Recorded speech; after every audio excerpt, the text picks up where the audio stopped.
Macoser, para sus productos Singer y Florencia. Presenta con exclusividad este programa de difusión educativa y cultural.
San Francisco se ha caracterizado a lo largo de la historia por tener una intensa actividad cultural, y esa actividad cultural ha tenido protagonistas individuales, pero también ha sido fomentada desde los distintos gobiernos municipales en distintas etapas. En este, que es el programa número 80 de Huellas, vamos a hablar de lo que se denominan los juegos florales.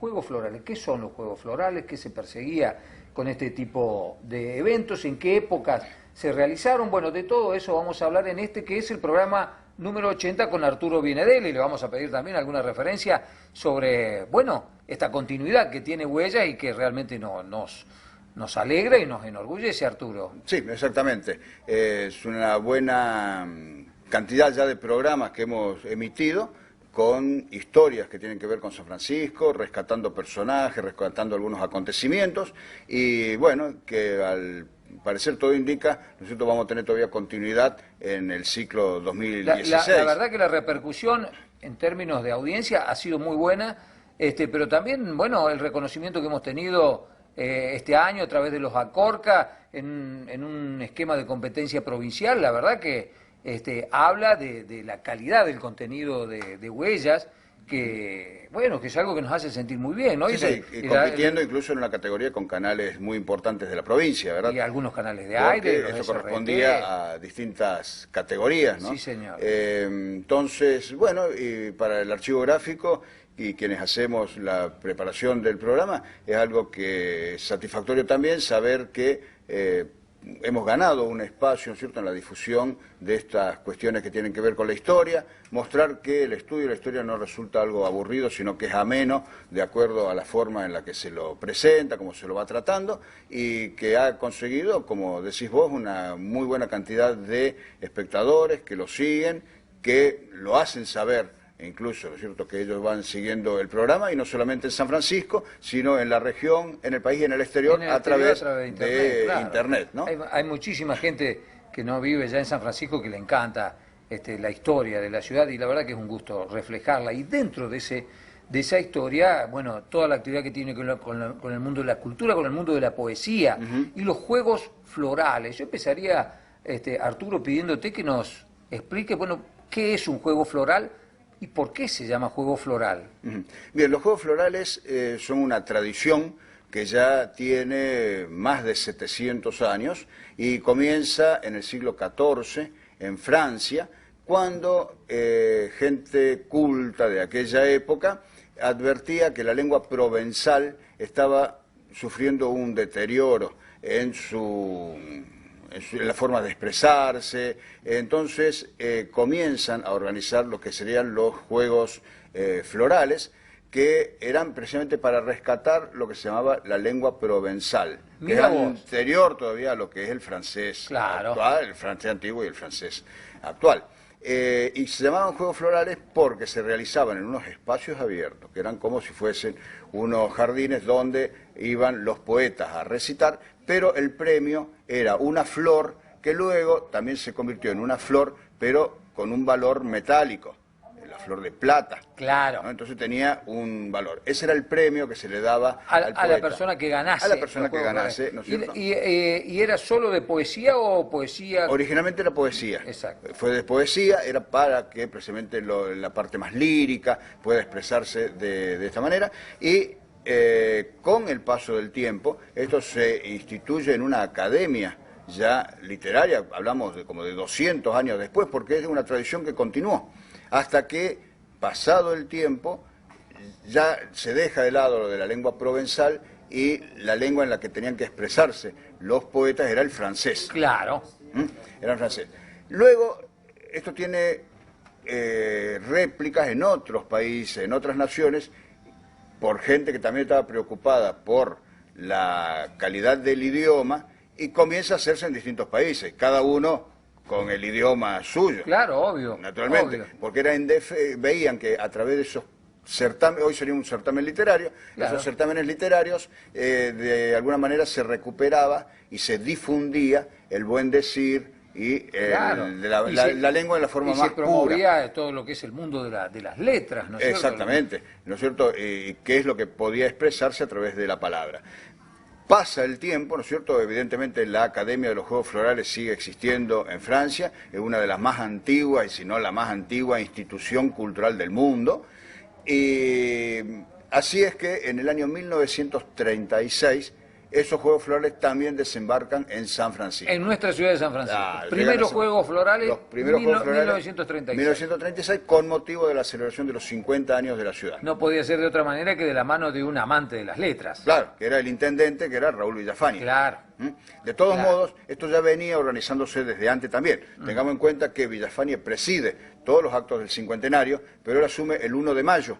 Y los festejos del cincuentenario fueron el 9 de septiembre. Ya estaba todo organizado, de todos modos, ¿no es cierto? Porque quienes habían organizado los Juegos Florales de San Francisco eran la Sociedad Dama de Beneficencia, el Centro Cultural y las autoridades municipales, que obviamente le dan el gran apoyo, junto con la empresa Geniol.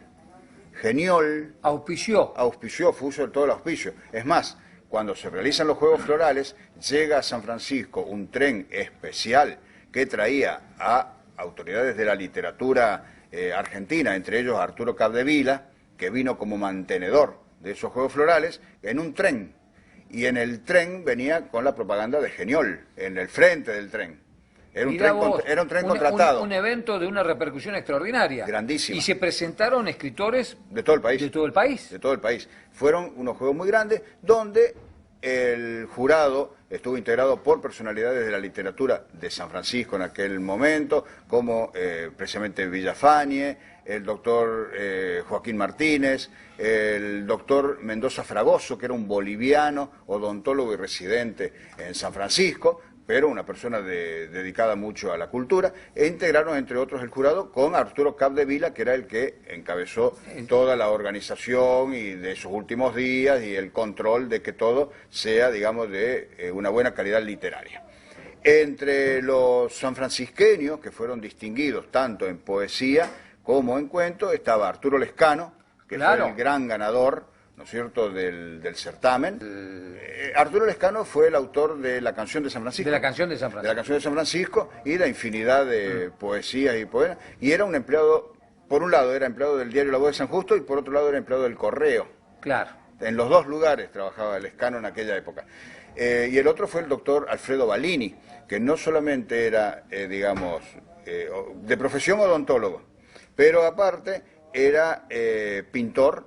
Hay innumerables cuadros del paisaje lugareño pintados por Alfredo Balini, y también era dedicado a la literatura, porque él tenía, su esposa era de apellido Hank, y la familia Hank en San Francisco, entre ellos uno de los más destacados fue Felipe Hank, eran personas muy dedicadas a las cuestiones culturales en San Francisco. Y también en cuento, en ese año 1936, se destacó Marcelo Amsler. Marcelo Amsler, claro, Marcelo que tiene Amsler. muchos cuentos escritos. Muchísimo, y ganó premios incluso en España, ¿no es cierto? En los años 70, él gana un premio muy importante de la Caja de Ahorro Nacional de España, que fue la Hucha de Oro, que la gana en el año después de 70 y pico. Arturo, ¿hubo algunos reconocimientos para para personas que después fueron figuras Claro, a nivel precisamente, nacional. claro, precisamente en esos Juegos Florales del año 1936, uno de los que obtuvo distinciones también fue nada más ni nada menos que Abel Santa Cruz.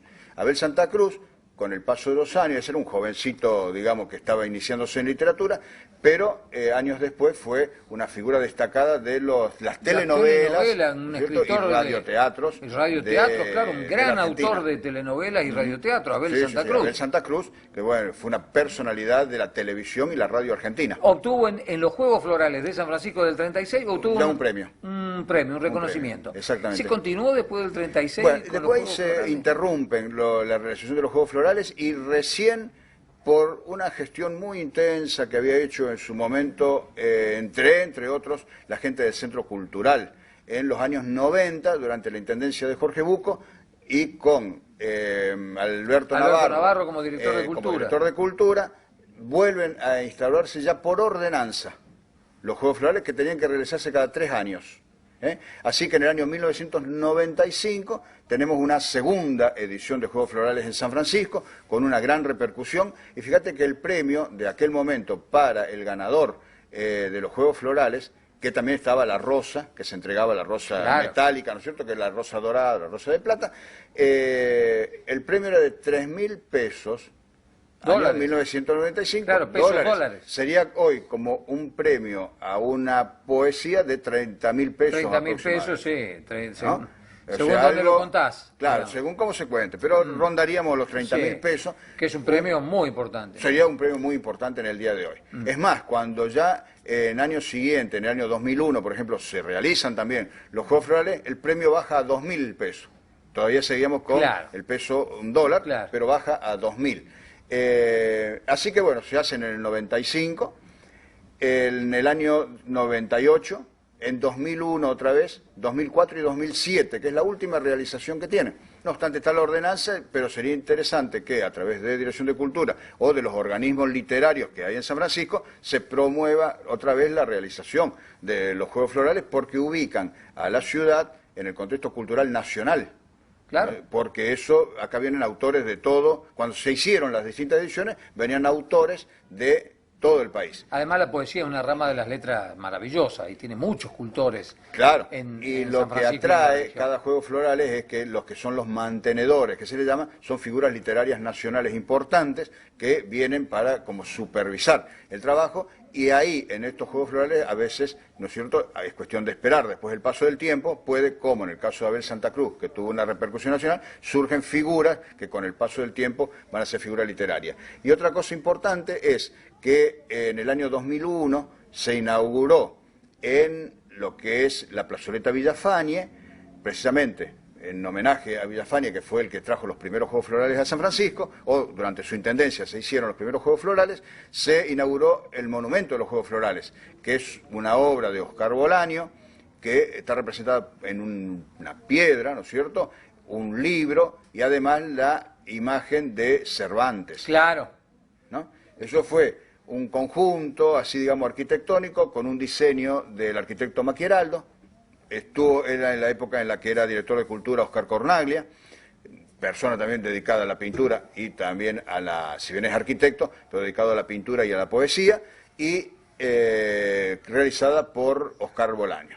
Bien, intensa la actividad en todos los campos de la vida de San Francisco, de la historia de San Francisco. Y en este caso seguramente ustedes, como nosotros aquí, como mi caso personal, se habrán enterado de algunos datos de esa rica historia cultural de San Francisco que, por supuesto, desconocíamos. Ese es el sentido que tiene Huellas, ese es el sentido que ha tenido este bloque también.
En este bloque de huellas vamos a hablar del entretenimiento en general, el entretenimiento que siempre jugó un papel importante en las sociedades, pero particularmente de un aspecto del entretenimiento, el que tiene que ver con el cine en la ciudad de San Francisco, que tiene una historia riquísima y de la cual Arturo Bienedel nos va a dar detalles en la charla que vamos a sostener con él. Arturo, el cine tuvo una presencia en la ciudad desde los primeros tiempos, ¿no? El cine mudo ya tenía presencia en San Francisco. Claro, aproximadamente desde el año 1913, de acuerdo, ¿cierto?, a lo que tenemos registrado por publicidades que se hacían en la época, había un restaurante que se llamaba Victoria y que estaba en la esquina de Iturraspe y Vélez Sarsfield, enfrente de lo que es actualmente Casa Godino. Claro. En ese lugar estaba este restaurante Victoria, donde en algunas oportunidades se daban funciones de cine. Venía gente de afuera, no era el propio señor, ese era un cine, un restaurante también de un señor de apellido Chiapela, Sí. que luego lo vende a la señora Ferrazzi. Ay, y el cine era como ambulante en ese sentido. Claro, es decir, venía alguien de afuera. que tenía iba el equipo, digamos. Exactamente, que iba de pueblo en pueblo con unos rollos de películas que eran mudos, proyectores a manivela todavía, y entonces iban pasando películas. Claro, y eso era como una atracción para el restaurante. Exactamente, porque no es que se hacía la función de cine tradicional como conocemos ahora, con todos ubicados en butacas, sino que la gente comía en las mesas, ¿no es cierto?, y mientras tanto iban viendo algunas películas que se pasaban, que eran siempre películas mudas, por supuesto, porque el cine sonoro vino casi 18 años después. Bien, y después de esta experiencia de Chiapela, ¿qué otros registros tenemos de presencia de cines? Bien, inmediatamente después, ya para el año 15 aproximadamente, ya tenemos la presencia del Cine Colón. El Cine Colón, el cine de los hermanos Doliani, que estaban cerca uno del otro. El Cine Colón en la a ubicación... punto de cumplir 100 años o en el transcurso de este año. Exactamente, el edificio sí. Sí, esos edificios sí. Que era y el Cine Colón tuvo distintos dueños. En esa época del año 15 por ahí... Cine Colón del cual permanece la fachada, digamos. Permanece la fachada actualmente, ¿no es cierto?, que era cine y teatro. El Cine Teatro Colón, que era de un señor Beiguela en esa época, también se iban pasando películas, se hacían funciones teatrales y se hacían bailes, todo en el mismo salón, en distintas oportunidades. Era un gran centro de entretenimiento. Era un gran centro de entretenimiento, ¿sí?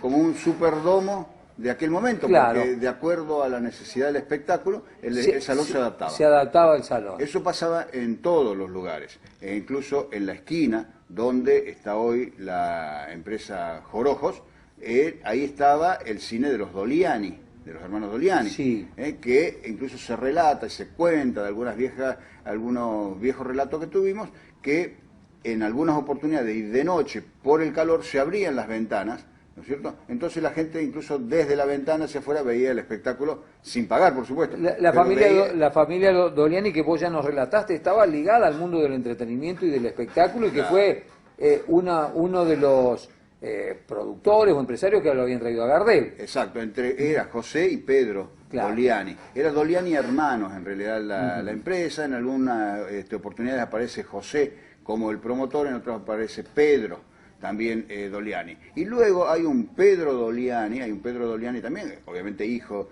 de ese cine Doliani, que hizo algo que era muy particular. Tenía el boliche de las dos provincias, que se llamaba, que era sobre el camino interprovincial y a las afueras de San Francisco, en un sitio donde organizaba desde carreras de caballo, cuadreras, a bailes, espectáculos en ese lugar. Era el boliche de las dos provincias de Pedro Doliani. Ahí está. Bien, pero eso es Volvamos al otra cine, cosa, pero sí, también relacionado, digamos, con alguna forma de dar espectáculos o entretenimiento.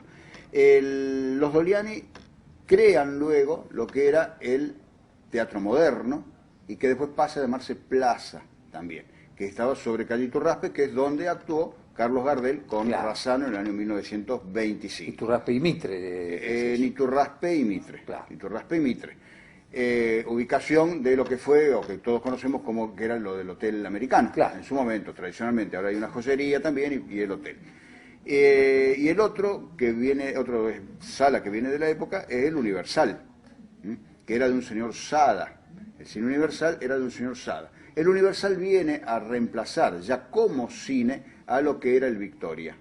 Aquel Victoria de Chiapela. Exacto, a los que era pocos años, ambulante. que era ambulante, ¿no es cierto? Entonces, con el paso del tiempo, el espacio es ocupado por el Universal de Bartolomé Sada y finalmente pasa el Universal a ser de la familia Fornero. Actual Cine Radar. Continuadores hasta lo que fue el Cine Radar, propietarios de la sala del Cine Radar actual, Claro. ¿cierto? Ellos no tienen no son los que están trabajando actualmente con el cine, pero son los propietarios, son los propietarios del del local. espacio. El Cine Universal de Fornero tenía en lo que era el espacio del Victoria, de aquel viejo Victoria de Chiapela, ahí hacían el cine, digamos, en salón. Pero al lado, donde está ahora el Cine Radar, eso era un patio. Y en ese lugar era donde Fornero, Arturo Fornero y su padre, daban las películas al aire libre. Claro, esto hay que decirlo también en verano. Era el cine de aire libre instalado. ¿Por qué? Porque acá donde está ahora el edificio de Canal 4, estaba el restaurante o la confitería, el hotel Las Colonias y la confitería Ferrazzi. Claro. En este lugar. Y en el verano, en las veredas de acá, de lo que es ahora la Avenida del Libertador, ahí también la señora Ferrazzi pasaba películas. Claro. Pasaba películas Al aire libre. Al aire libre.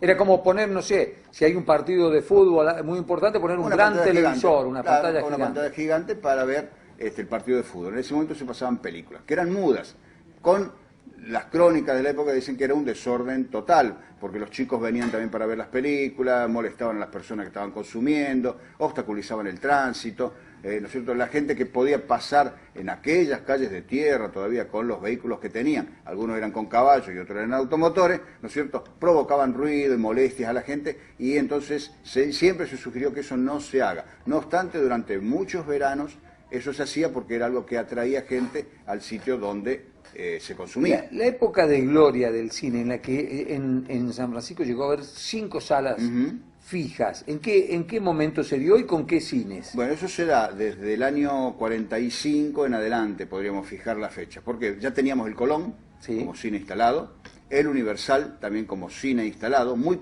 precario, muy pobre, podríamos decir el Universal, pero estaba como cine instalado, y luego entonces en el 45 se inaugura la sala del cine Gran Rex, que fue la sala más grande de cine que tuvo San Francisco y la pantalla más grande de cine. Años después viene el Teatro Mayo y después el Sarmiento. Claro. Que el Sarmiento fue una iniciativa vecinal. Claro. Eso Es fue particular. Es particular. Es un emprendimiento de vecinos de un barrio que hacen un cine, y no un cine cualquiera. Es un cine muy grande, muy importante, que fue, ¿no es cierto?, desde el año 59, que se inaugura el cine Sarmiento en el barrio Sarmiento, en calle 1 de Mayo. La popularidad que tenía el cine en esa época, como para sostener 5 salas con películas distintas, con horarios distintos y todas en funcionamiento, ¿no? Nos da una dimensión. Claro, y la gran cantidad de gente que iba. De la gran cantidad de gente que eso iba, lo determina, popular que era el claro, cine. que en los años 60, entonces Arturo Fornero cierra lo que era ese viejo cine Universal, que ya tenía más de 40 años, ¿no es cierto?, y que era una sala muy precaria, y hace una sala más moderna, la más moderna que tuvo después San Francisco, que era la del Cine Radar. Claro. En el año 64 se inaugura el Cine Radar, que fue la última sala después que queda como cine, propiamente dicho. Cuando viene la decadencia del Claro, del empiezan cine. después a cerrarse. En los Claro. años 90 comienzan a cerrarse los cines, paulatinamente se van cerrando, viene mucho el tema del video, la influencia de la televisión también. Exactamente, el ¿cierto? video.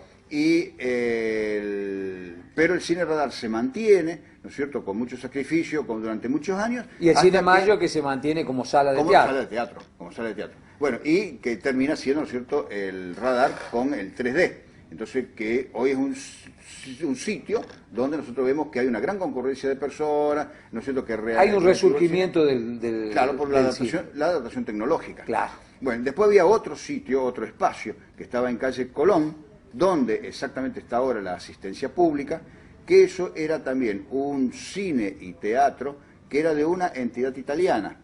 No era la sociedad italiana, sino era la sociedad operaia italiana. Era una sociedad de trabajadores, que ellos tenían ese lugar donde se daban conferencias, se pasaban películas y se hacían obras de teatro.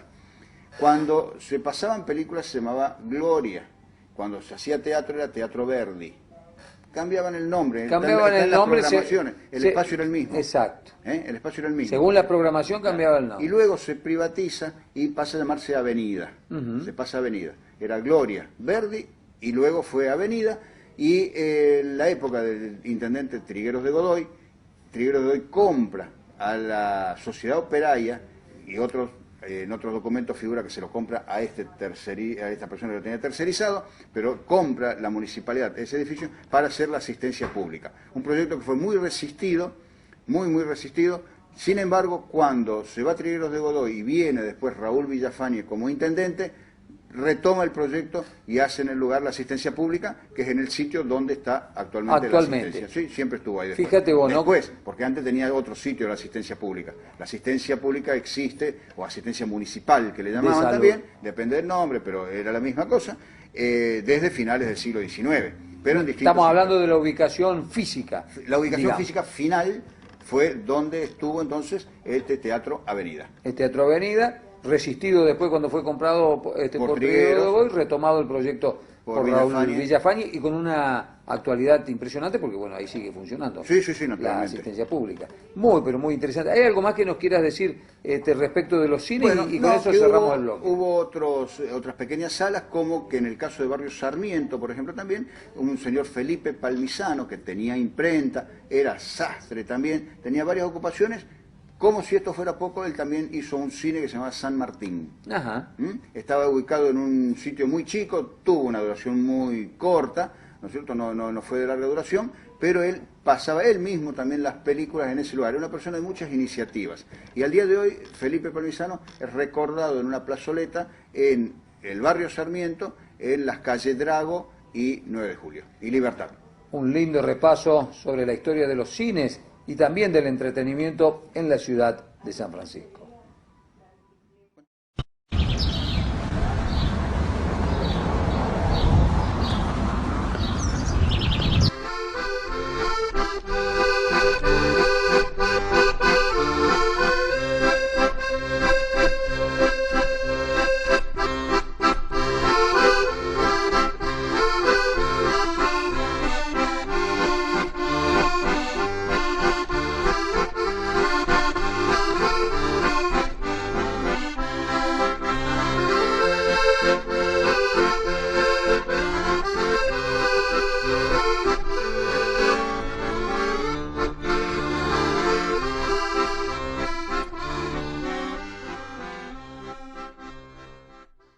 Macoser, para sus productos Singer y Florencia. Presentó con exclusividad este programa de difusión educativa y cultural.